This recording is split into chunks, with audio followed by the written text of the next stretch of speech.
സങ്കീർത്തനം 19:12 മുതൽ വാക്യങ്ങളുടെ ദൈവത്തിന്റെ വചനം നമ്മളെ ഓർമ്മപ്പെടുത്തുന്നു. ദൈവമേ, അറിയാതെ പറ്റുന്ന വീഴ്ചകളിൽ നിന്ന് എന്നെ ശുദ്ധീകരിക്കണമേ. ബോധപൂർവം ചെയ്യുന്ന തെറ്റുകളിൽ നിന്ന് ഈ ദാസനെ കാത്തുകൊള്ളണമേ. അവ എന്നിൽ ആധിപത്യം ഉറപ്പിക്കാതിരിക്കട്ടെ.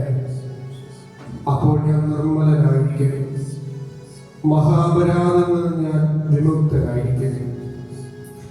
സങ്കീർത്തനം 19:14 നമ്മെ ഓർമ്മപ്പെടുത്തുന്ന ഇങ്ങനെയാണ്: എന്റെ അഭയശിലയും വിമോചകനുമായ കർത്താവേ, എന്റെ അധരങ്ങളിലെ വാക്കുകളും ഹൃദയത്തിലെ വിചാരങ്ങളും അങ്ങയുടെ ദൃഷ്ടിയിൽ സ്വീകാര്യമായിരിക്കട്ടെ.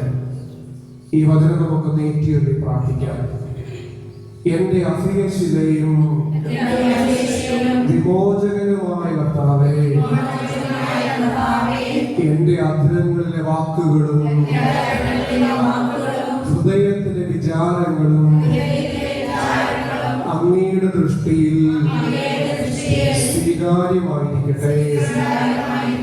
ഒരിക്കൽ കൂടി നമുക്ക് ചൊല്ലാം: എന്റെ അഭയശിലയും വിമോചകനുമായ കർത്താവേ, എന്റെ അധരങ്ങളിലെ വാക്കുകളും ഹൃദയത്തിലെ വിചാരങ്ങളും അങ്ങയുടെ ദൃഷ്ടിയിൽ സ്വീകാര്യമായിരിക്കട്ടെ. Hallelujah, hallelujah. യേശുവേ ആരാധന, യേശുവേ ആരാധന, യേശുവേ നന്ദി.